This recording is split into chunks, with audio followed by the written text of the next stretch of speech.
Hi everyone, welcome to Pallavi's vlogs and recipes. ನಾನಿವತ್ತು ನಿಮಗೆ Andhra style ದಾಲ್ ಪಪ್ಪು ಯಾವ ರೀತಿ ಮಾಡೋದು ಅಂತ ತೋರಿಸ್ತಾ ಇದ್ದೀನಿ. ಇದನ್ನು ಕೆಲವು ಕಡೆ ಗಟ್ಟಿಬೇಳೆ ಅಂತಲೂ ಕೂಡ ಕರೀತಾರೆ, ದಾಲ್ ಅಂತಲೂ ಕರೀತಾರೆ, ಪಪ್ಪು ಅಂತ ಕೂಡ ಕರೀತಾರೆ. ತುಂಬಾ ಟೇಸ್ಟಿ ಆ್ಯಂಡ್ ಮಾಡೋದು ಕೂಡ ಅಷ್ಟೇ ಈಸಿ.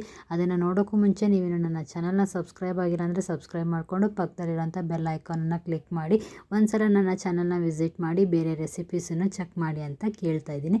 ಇದನ್ನು ಮಾಡೋದಕ್ಕೆ ನಾನಿಲ್ಲಿ ತೊಗರಿಬೇಳೆನ ವಾಶ್ ಮಾಡಿ ಇಟ್ಕೊಂಡಿದ್ದೀನಿ.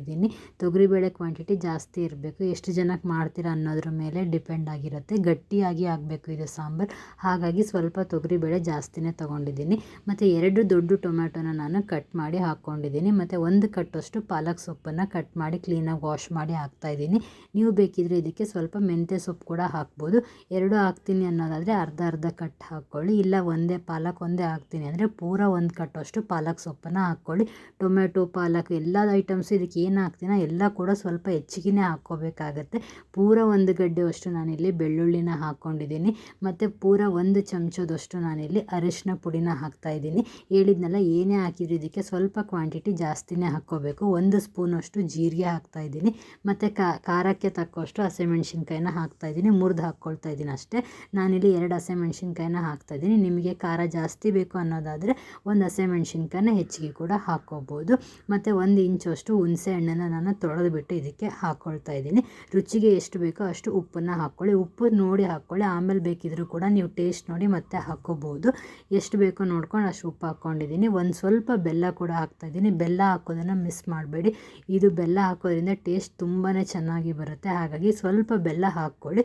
ಮತ್ತು 1 ಸ್ಪೂನಷ್ಟು ಎಣ್ಣೆ ಕೂಡ ಹಾಕ್ತಾಯಿದ್ದೀನಿ. ಬೇಳೆ ಚೆನ್ನಾಗಿ ಬೇಯಬೇಕು ನಮಗೆ, ಆ ಕಾರಣಕ್ಕೆ 1 ಗ್ಲಾಸಷ್ಟು ನೀರನ್ನು ಹಾಕಿ 7 ರಿಂದ 8 ವಿಸಿಲ್ ನಾನು ಕೂಗಿಸ್ಕೊಳ್ತಾ ಇದ್ದೀನಿ. ವಿಸಿಲ್ ಏಕೆಂದರೆ ಬೇಳೆ, ಟೊಮ್ಯಾಟೊ ಮತ್ತು ಸೊಪ್ಪು ಪೂರ ಸ್ಮ್ಯಾಶ್ ಆಗಬೇಕು ನಮಗೆ ಇದಕ್ಕೆ, ಅದಕ್ಕೋಸ್ಕರ ನೀವು 7 ರಿಂದ 8 ವಿಸಿಲ್ನ ಕೂಗಿಸ್ಕೊಳ್ಳಿ.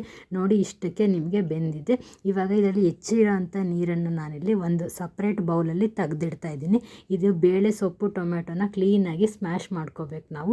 ನೀರಿದ್ದರೆ ನಮಗೆ ಸ್ಮ್ಯಾಶ್ ಮಾಡೋಕ್ಕೆ ಈಸಿ ಆಗೋಲ್ಲ, ಹಾಗಾಗಿ ಇದನ್ನು ನಾನು ತೆಗ್ಗುಂಡು ತೊಗೊಂಡು ಕ್ಲೀನಾಗಿ ಮಸಿತಾ ಇದ್ದೀನಿ. ನಿಮ್ಮ ಹತ್ರ ಈ ತೆಗ್ಗುಂಡು ಇಲ್ಲ ಅಂದರೆ ಈಗ ಸ್ಮ್ಯಾಶರ್ ಬಂದಿದೆಯಲ್ಲ, ಅದರಿಂದ ಕೂಡ ನೀವು ನೀಟಾಗಿ ಸ್ಮ್ಯಾಶ್ ಮಾಡ್ಕೋಬೋದು.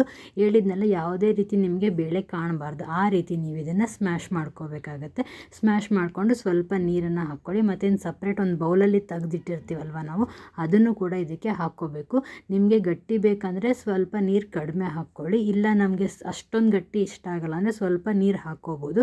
ಬಟ್ ಇದು ಗಟ್ಟಿ ಬೇಳೆ ಅಂದರೆ ಪಪ್ಪು, ದಾಲ್ ಏನಂತೀವೋ ಸ್ವಲ್ಪ ಗಟ್ಟಿಗಿದ್ರೇ ಟೇಸ್ಟ್ ಅನಿಸುತ್ತೆ, ಹಾಗಾಗಿ ನೀರು ಕನ್ಸಿಸ್ಟೆನ್ಸಿನ ನೋಡಿಬಿಟ್ಟು ಹಾಕ್ಕೊಳ್ಳಿ. ಒಬ್ಬೊಬ್ಬರು ಮನೆಯಲ್ಲಿ ತೀರಾ ಗಟ್ಟಿಗಿದ್ರೆ ಇಷ್ಟಪಡಲ್ಲ, ಅಂಥವ್ರು ಬೇಕಿದ್ರೆ ಸ್ವಲ್ಪ ನೀರನ್ನು ಹೆಚ್ಚಿಗೆ ಹಾಕ್ಕೋಬೋದು.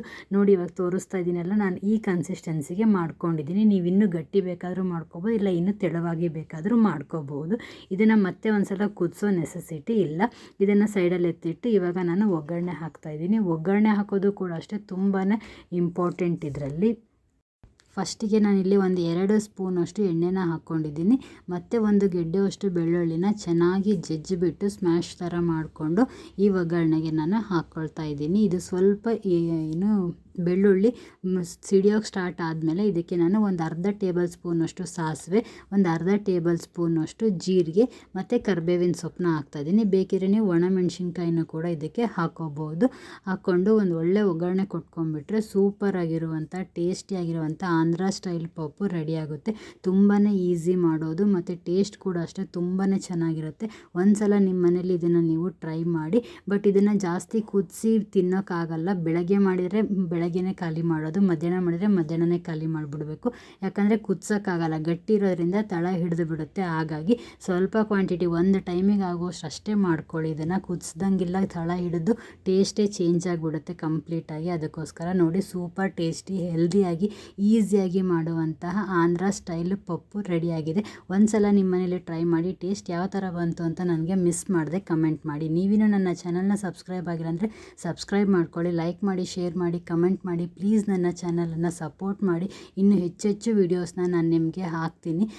ಹಾಕಿರೋಂಥ ಹಳೆ ವೀಡಿಯೋಸನ್ನು ಕೂಡ ಒಂದು ಸಲ ನೀವು ಹೋಗಿ ಚೆಕ್ ಮಾಡಿ, ನಿಮಗೆ ಗೊತ್ತಾಗುತ್ತೆ ಯಾವ ಥರ ಇದೆ ಅಂತ.